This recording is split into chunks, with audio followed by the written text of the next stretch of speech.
Hey, hey, hey. Hey, hey, hey, hey, hey. How's it Using going? offer code SKILLUP at surfshark.com/skillup.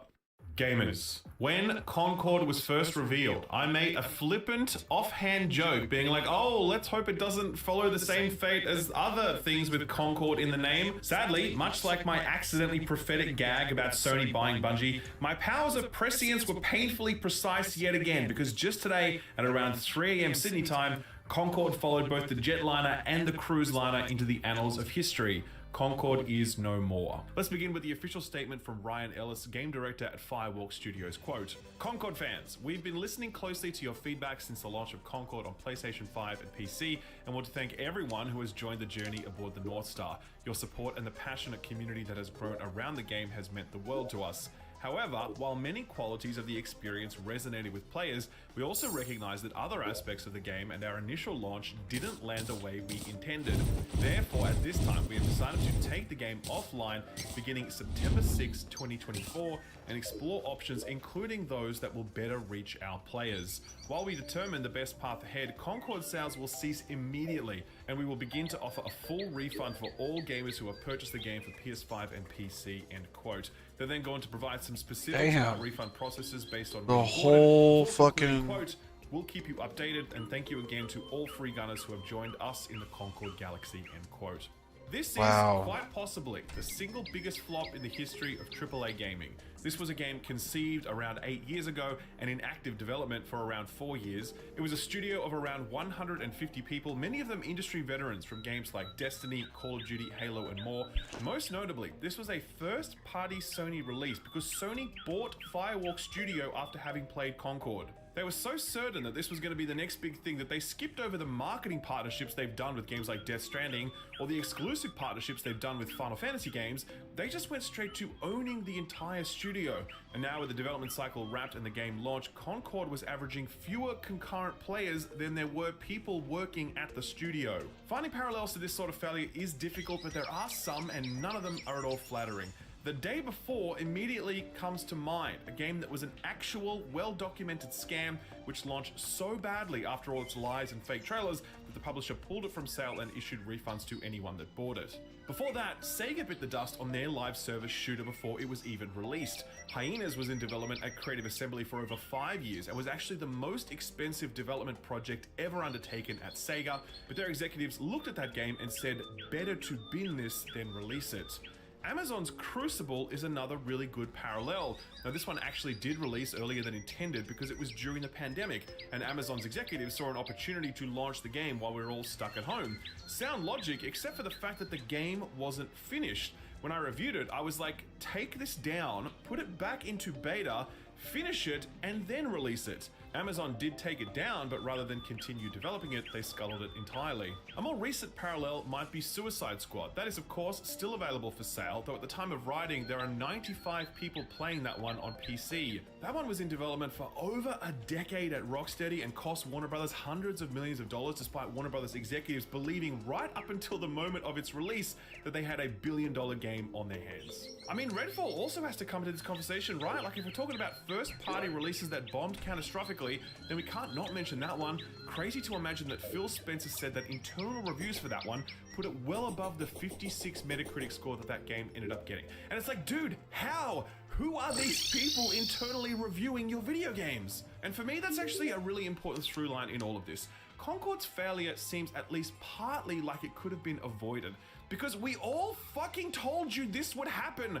Wall-to-wall coverage from every corner of the internet, all of it screaming that Concord was not ready for launch, that its core systems needed work, that the cast of characters was not compelling enough, and that its business model had absolutely no chance of succeeding in this current climate.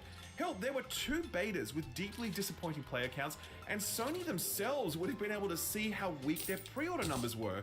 Were they expecting that people would just magically start buying this if they sponsored a bunch of streamers to play it?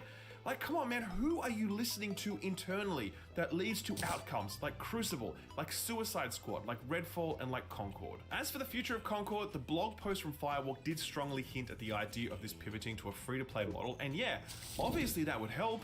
That is not the only issue this game is facing. There is a lot more that needs to change or be fixed or be added for this game to be able to compete. And that's setting aside all of the work that would need to go into developing monetized progression systems, since Concord doesn't have any of that right now. Honestly, I just can't see how this comes back. I know there's an episode of Amazon's Secret Level devoted to Concord, which will air in December, and yeah, that might seem like a good opportunity to relaunch the game as a free-to-play title, but honestly, I just can't see Sony putting good money after bad on this one.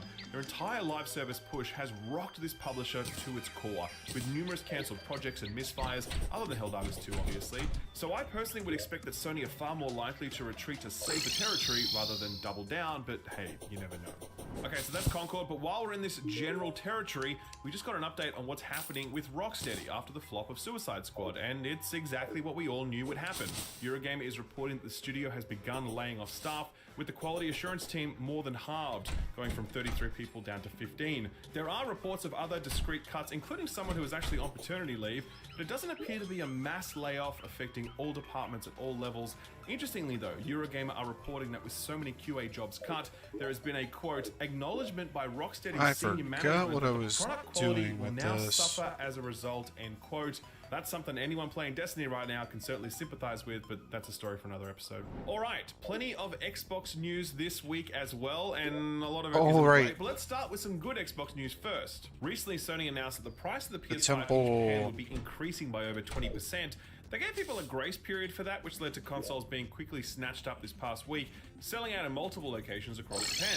As a result, the Xbox Series X consoles got a not insignificant sales bump. Automaton Media report, quote, at Yodobashi, one of Japan's biggest electronic retailers, the Xbox Series X consoles shot up to number 8 on the games and console sales chart on the morning of August 29th. On the previous day, it wasn't even in the top 100, end quote. Much of the console demand is driven by excitement for Monster Hunter Wilds, which drops sometime next year, and since that also releases on Xbox, the theory is that people who couldn't grab a PS5 chose to purchase the Xbox instead. If Xbox maintains its competitive price point in Japan and continues to secure third-party support from Japanese developers, there's a chance it could pick up some market share, but that is still a very, very small slice of the console pie, since Nintendo and Sony have had Japan all but locked up for the past 30 years. Either way, it's a good news story at a time when Xbox is struggling to win any positive press, and this week in particular felt a little rougher than most. There's a game called Inotria The Last Song, and it's an upcoming Souls-like based on Italian folklore. Earlier in March this year, the studio had actually announced their planned Xbox port would be delayed so they could create a, quote, superior experience for PC and PS5 players, end quote. That got the Xbox community in a tears because they felt unfairly deprioritized, and fair enough. It led to the developer Giamma Games getting in touch with Xbox. It's not exactly clear what transpired there, but in a trailer that released some months later, it was clear that Inotria was headed for release on Xbox on the same day as PC and PS5. Fast forward to this week, and the developer has just announced an indefinite delay of the game on Xbox. Quote, unfortunately at this time, we have to announce an indefinite delay of the Xbox version. We understand how disappointing this news is to the Xbox community. Unfortunately, despite our best efforts and the hard work of our dedicated team, we've encountered challenges that have delayed our release on the Xbox platform. We want to emphasize that this is not a decision we've made lightly, end quote. What were these challenges? Well, on Twitter, the developers said that Microsoft has just stopped replying to their emails. When asked exactly what the issue was, Jamie said this, quote, communication with Xbox. The game works fine on Series S and X, but we can't go through the submission process, and they can take even 2 months to reply to us, end quote. Now, I want to be clear that this is just one side of the story, and we have not yet heard from Microsoft on their view of events. It is possible that this Giamma Games is just totally talking out their ass, but it would be an odd claim to make if untrue, given that it would be pretty easy for Microsoft to just respond with receipts. I can tell you this though, a while back Edmund worked on a piece for our Patreon where he spoke to developers about the process and commercials behind porting a game to Xbox. One of the responses he got that he didn't include in that article was from a medium-sized developer who we won't name here, and they said this, quote, on the technical side, Xbox is easier than PlayStation to get through certification and submit builds, etc.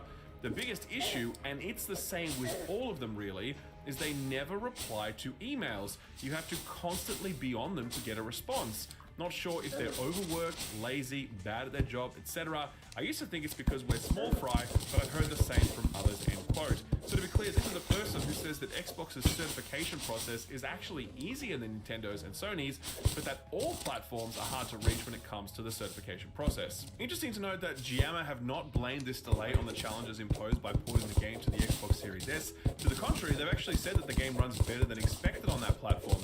Not so for Dune Awakening though. At Gamescom, the Funcom Chief Product Officer Scott Junion had this to say to VG247 about the release timeline for various ports. Quote, "So it's one of the reasons we're coming out on PC first. There's a lot of optimization we need to do before we release on the Xbox. But yeah, Xbox Series S is a challenge," end quote. It mirrors Larian's struggles porting Baldur's Gate 3 to the Series S, a challenge so onerous that it prompted Xbox to waive for the very first time their feature parity requirement, meaning that Baldur's Gate 3 could launch on Xbox without offering couch co-op to anyone playing on Xbox Series S.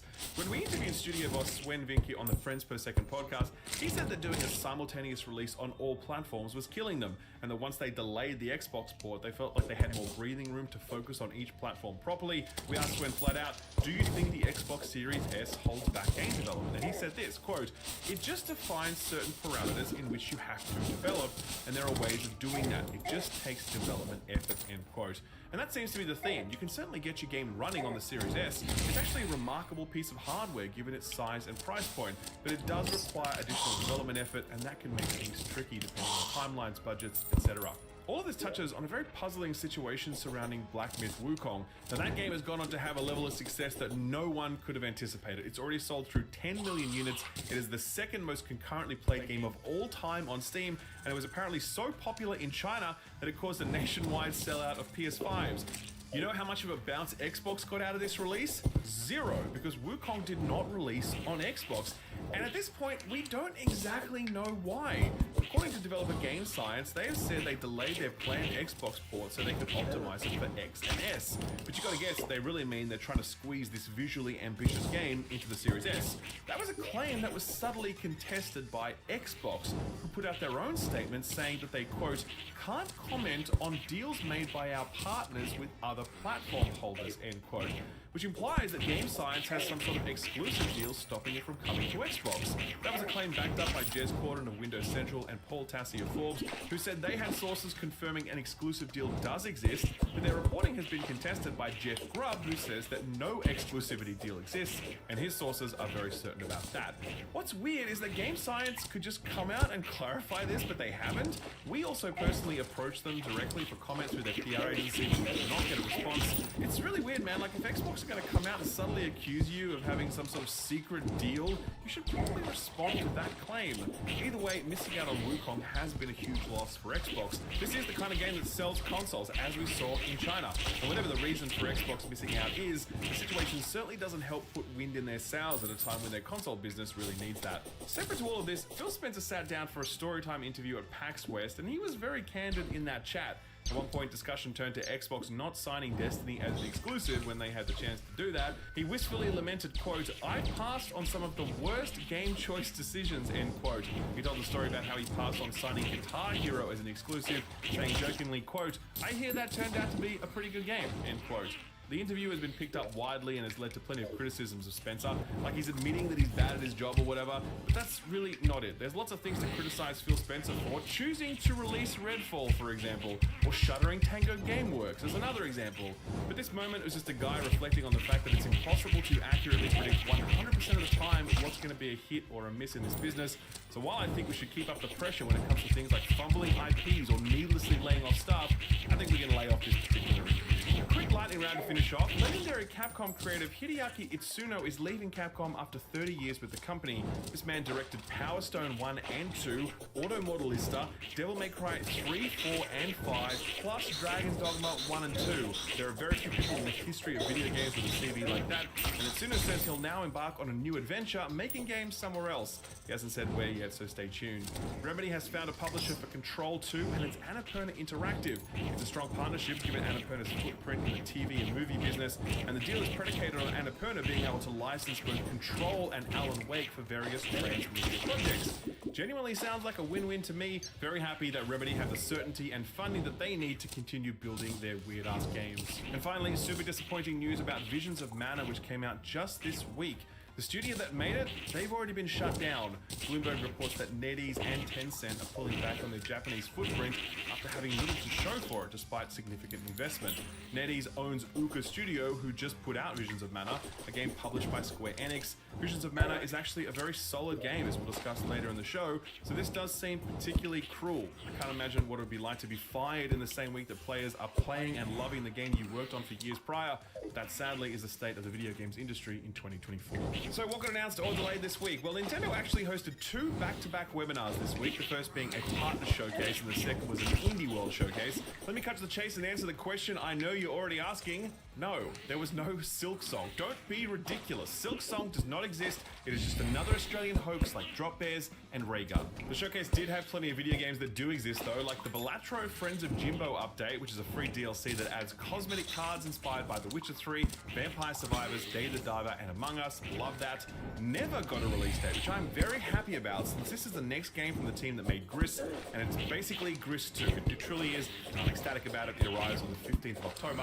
Indie Game of the Year, Sea of Stars is getting a major DLC update titled Throes of the Watchmaker sometime in Q2 2025. Nice to see the team still working on that one. Power Wash Simulator game headlines this week when they claimed they wouldn't have equipment powerful enough to clean Asmongold's house, but apparently they can handle Shrek's humble abode since there is a Shrek-themed DLC arriving sometime in September. Pizza Tower absolutely took over Steam when it launched last year, and as of right now that is available on the Switch. Tetris Forever is the latest in the Gold Master series that exhumes old games and provides plenty of museum-like archival material to accompany them. They most recently did the very well-received Jeff Minter collection, and this Tetris drop features several classic and rare Tetris games, some of which were never actually released outside of Japan. This is arriving sometime toward the back end of this year.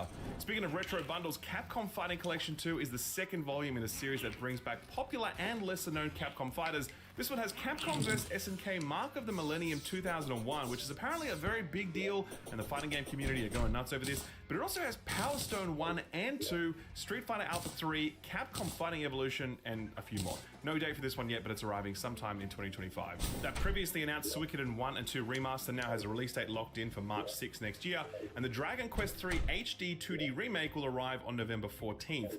Big news for Civilization 7 fans. It's actually headed to the Switch on the same day as every other platform, February 11th next year. Not sure how fun it's going to be to play this one on a Switch, but you know, you can do it, so there you go. Though I would recommend waiting for reviews to report on how this runs on Switch, because my guess would be not very well. The My Sims Cozy Bundle is a re-release of the My Sims games, which first debuted on the Wii U and Nintendo DS. Think The Sims meets Animal Crossing, and you're mostly on the right track. That one launches on November 19th. And finally, Yakuza Kiwami is the re-release of the PS3 and PS4 remake of the original Yakuza game, first released back on the PS2.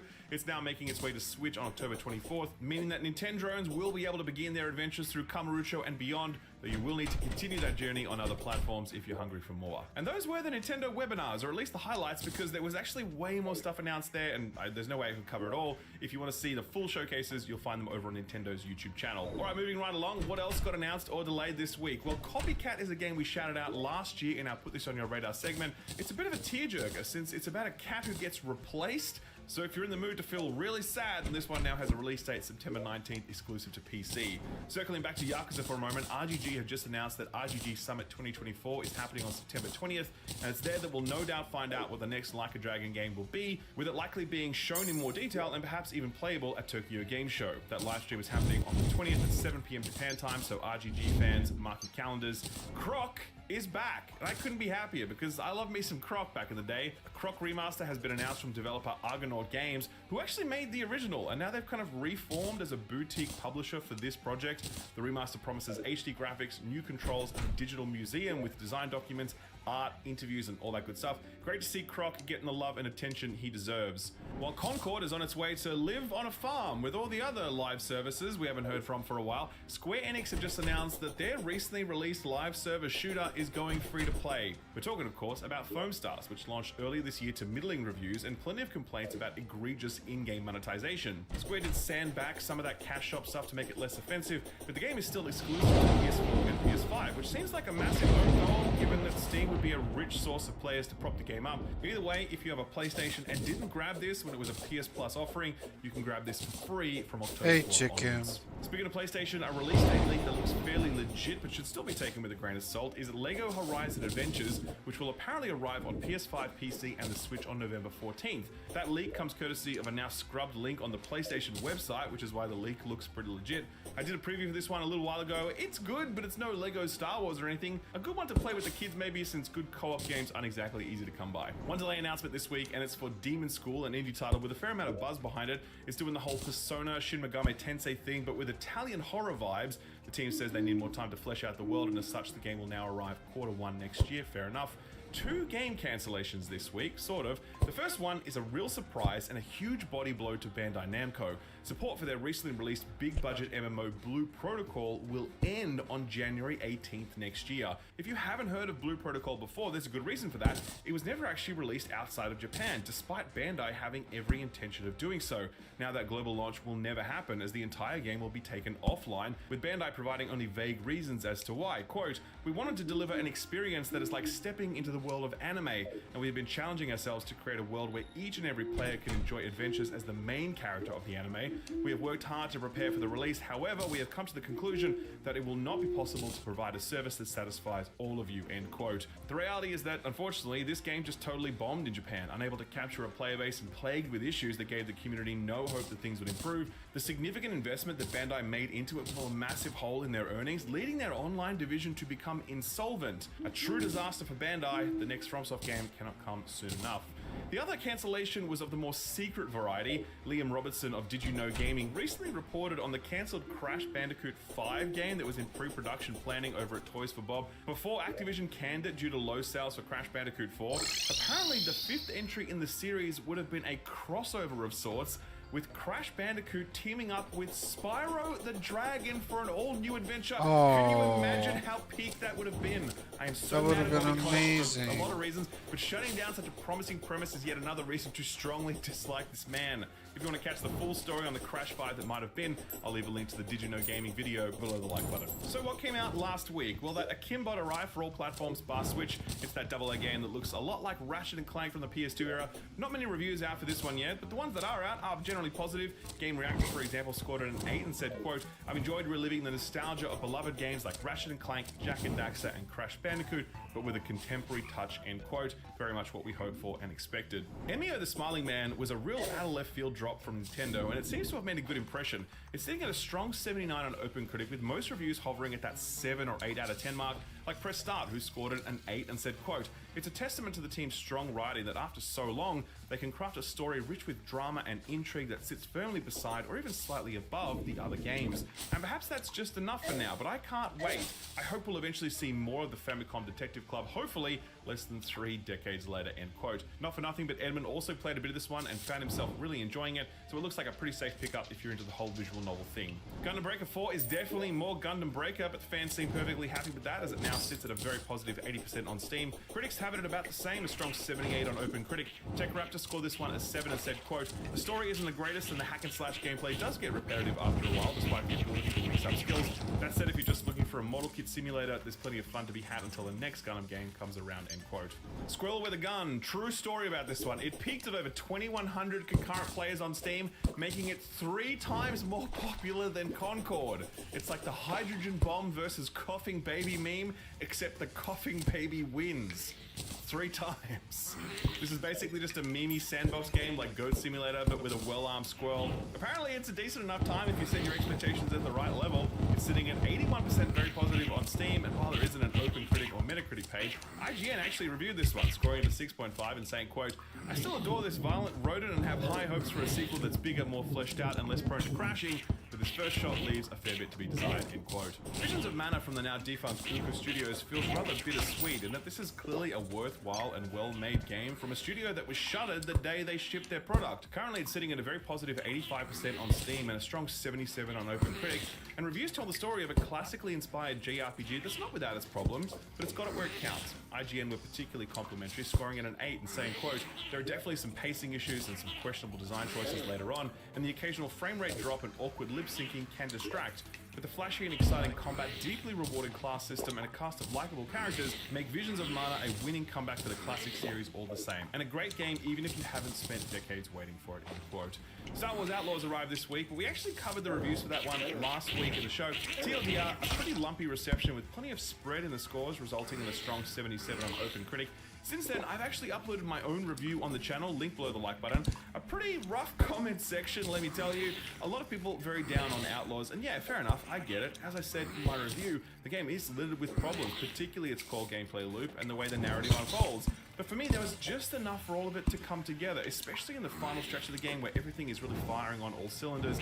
It is a 7 out of 10 Ubisoft game, but it's actually a lot more interesting than that throwaway label might indicate. So if you're at all curious about this one, check out a few reviews and maybe wait for it to go on sale during Black Friday or whatever, since Ubisoft are never shy about aggressively discounting their game shortly after release. And finally, Bakaru was that one that Edmund put on your radar last week. It's a spiritual successor to a classic NES game that proudly brought some of the craziness of Japan to the West well before Takeshi's Castle did so. This one has landed really well actually, a strong 81 on OpenCritic. CG Magazine couldn't get enough of it, scoring it a 9 and saying, quote, Bakaru may be one of the best games you play this year. It's simple yet nuanced combat, impeccable controls, wide variety of gameplay, and lighthearted story make it something gamers of all ages and skills can enjoy. Bakaru never slows down and it never stops being fun, end quote. That one's available right now, exclusive to PC and Switch. So what's coming out this week? Absolutely huge week this week. A lot that I personally am very pumped about. I wish I had time for this one. Age of Mythology Retold, a remaster of the classic RTS that I sunk way too many hours into back in the day. God, I can't believe this released 22 years ago. I don't even want to think about that. Anyway, the reviews for this one have already dropped and it's sitting at a more than respectable 83 on OpenCritic. PC Gamer had a nice write-up, scoring at a 75 and saying, quote, Retold is brave enough to play with the balance and the stat values of its source material, and that makes for some naughty, tactically fascinating skirmishes. Watching Hittites flanked by Minotaurs lay siege to the walls of Troy has been a genre highlight for me. It could have been braver about the stylistic bits, the way the gods and heroes are characterized visually and in motion, but given real-time strategy's tenuous spot in the current PC gaming pantheon, Retold is an important, if qualified, win, end quote. This one is available exclusive to PC and Xbox. It's also day one on Game Pass. Fitness Boxing featuring Hatsune Miku is an actual video game that exists. I know, I can't believe it either. Get fit while punching shit to the tune of the world's leading imaginary friend. It's exclusive to Switch. I'm sure we'll get the VR release at some point in the future. Ace Attorney Investigations Collection brings together 2 Ace Attorney spin-offs, one of which was never actually released outside of Japan. You play as Miles Edgeworth, a Sherlock Holmes-ass name if ever there was one, and it's a top-down adventure where you examine crime scenes before prosecuting your case in court. They're meant to be great games both, and they arrive for all platforms on the 6th. The most adorable release of the week award has got to go to Astrobot, which drops exclusively for the PS5 on the 6th.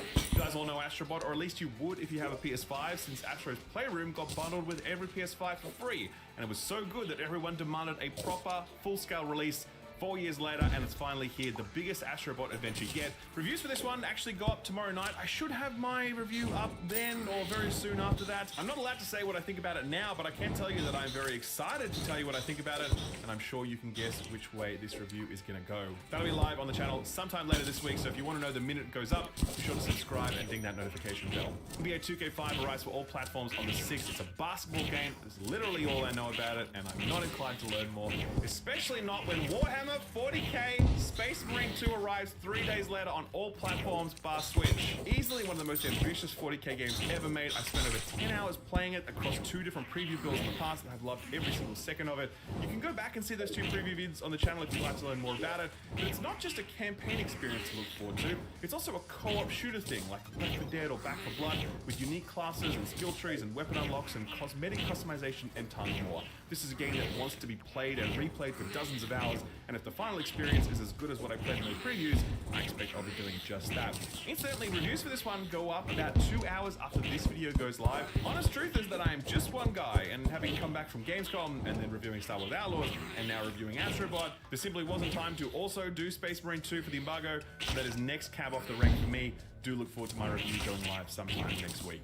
I'm Your Beast is one we shouted out a few weeks back in our Put This On Your Radar segment. It's from the same team who put out El Paso Elsewhere last year and Clickleding earlier this year. It's kind of like a first-person Hotline Miami-ish. It looks simple but fun. It's exclusive to PC on the 10th.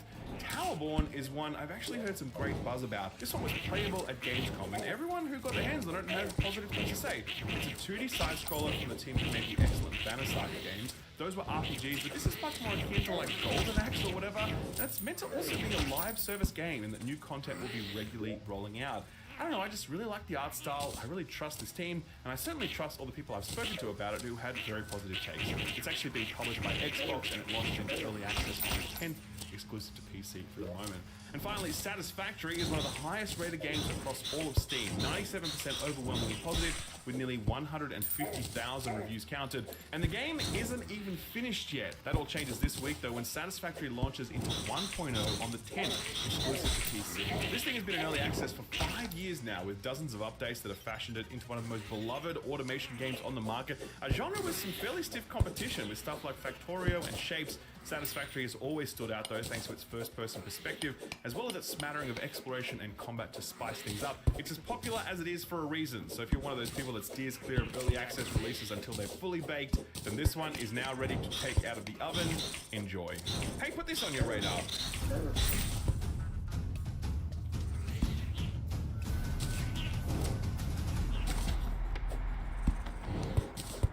Ever arrive at your favorite artisan cheese seller to find they've just closed? That's really good entertainment. We know a thing or two about running late. Just ask our publisher. Yeah, but tardy timekeeping need not be a problem anymore with these top traversal tips from our new game, Parcel Core. What do you get when you combine the visuals and extreme sports parkour of Jet Set Radio with the two-wheeled hijinks of Matt Hoffman's Pro BMX and the pizza delivery side quest of Spider-Man on the original Xbox? You get Parcel Core, that's what. From beautiful sunny Northern Ireland comes a game that dares to imagine, what if the world had color in it? Sorry to my Northern Irish friends, that was a low blow. Point is, Parcel Core looks rad. It's got that old school charm, plenty of genre touch points, each of which warm the cockles of my heart, and it seems to have about it a solid sense of humor which can never go astray. While we wait for Sega to make their quadruple A live service Crazy Taxi sequel, we'll happily settle for Parcel Core. It's out today, exclusive to PC, and if you want to grab it, I've left a link to it over on my Steam Curator page, which also has links to all of the other Put This On Your Radar stuff I've recently covered. I'll leave a link to all of that below the like button. It's sort of free stuff time now, and it's the start of the month, so it's on like Donkey Kong. Well, not literally, of course. Though it would be nice if Nintendo were giving away Donkey Kong 64 and Tropical Freeze for free.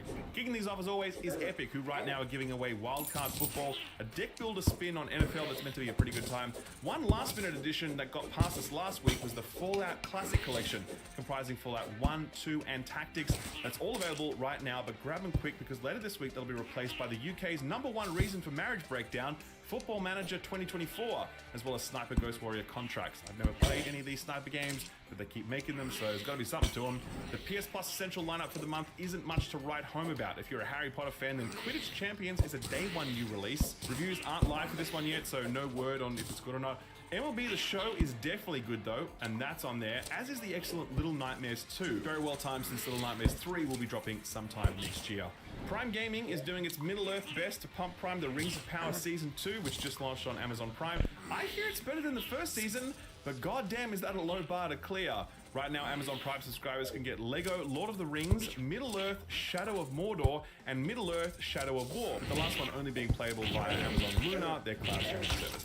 That's certainly not all though. Amazon's also giving away Borderlands 2, Loop Hero, Industria, Deus Ex Mankind Divided, and tons more. Honestly, if you haven't logged in to check, you're missing out on like, I don't know, over $100 worth of free stuff. So yeah, it's definitely worth logging in to take a look. For our feel-good story for the week, I'm in a celebrating mood, and the reason for that is simple. After an agonizing 2-week wait, the Borderlands film has finally arrived on digital streaming platforms. That's right. No 6-month cinema run for this bad boy. It's the direct to VHS of the modern age. And I, for one, am unironically excited that I'll finally be able to see this film from the comfort of my own home, where no one can shush me for my noisy and excessive eye rolling. I was not the only person happy to hear this news, mind you. A YouTuber by the name of I'm Sad Alex wrote a song about it. And when I say it, I mean she wrote a song using all of the negative reviews on IMDb and Rotten Tomatoes. Take a listen.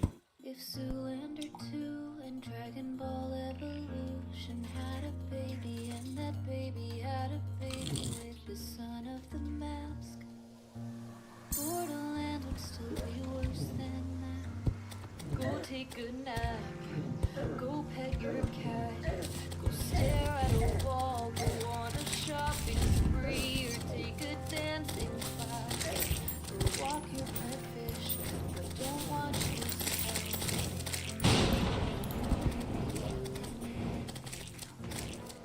Isn't that nice? It's like they say, when life gives you lemons, make a song about all the bad reviews of the lemons. Anyway, point is, Alex said we could be doing anything else with our time, and she's not wrong. Me, for example, I love to play me some Space Marine 2. I look forward to that one for years now, and I'm super pumped that today's the day I'll finally be playing it.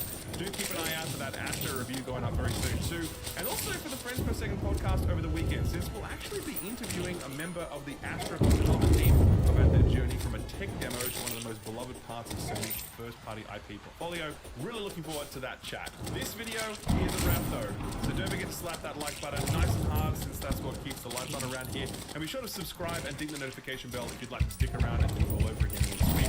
Thanks for stopping by, and a big thanks to this week's sponsor, Surfshark VPN. It's actually never been more helpful to have a VPN for a bunch of reasons, and that's why I'm very happy to have the support of this video's sponsor, Surfshark VPN. Right now, the internet is getting more and more carved up geographically, with companies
I'm going to try to purify the crimson now, or at least, like, separate it from everything else.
Yeah. Finish going through the dungeon really quick. Can't take fall damage, right? Nope.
Oh, come on, where's the key?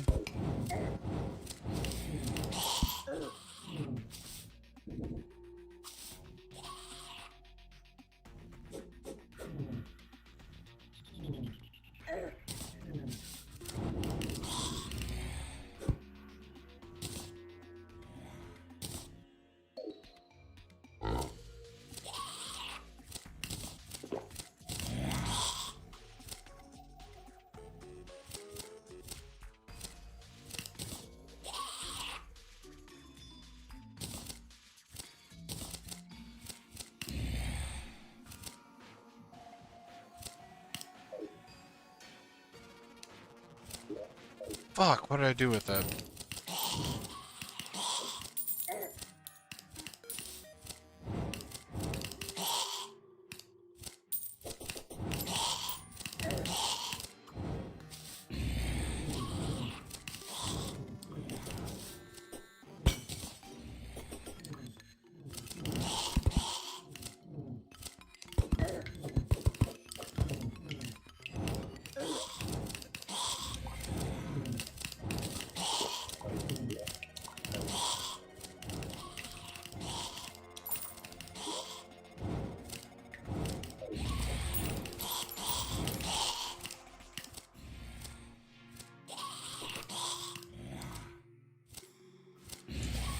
Found a crimson chest.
I can now mine blue brick.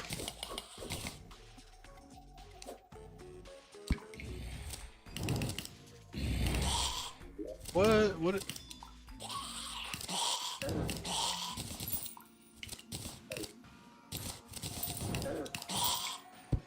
What the fuck did that do?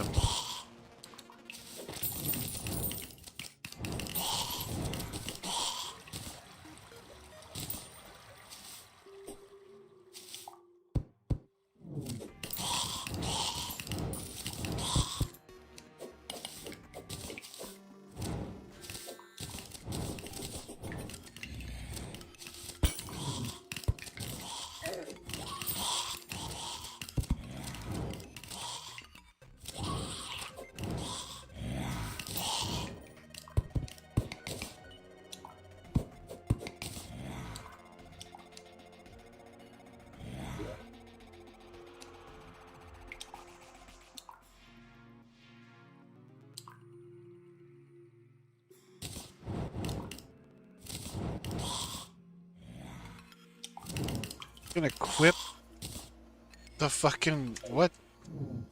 What is that?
Oh, Bloodburn.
Yeah.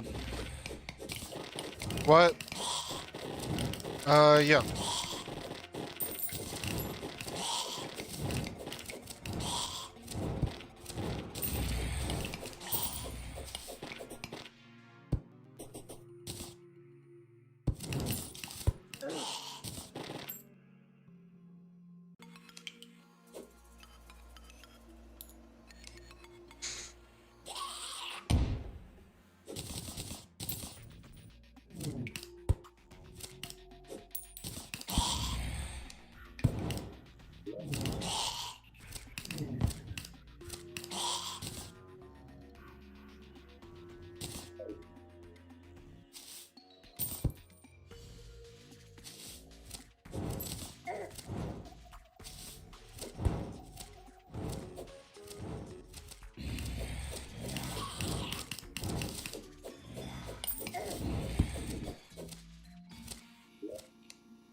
Oh, shit.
Oh, shit.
Alright, that's it for me for right now.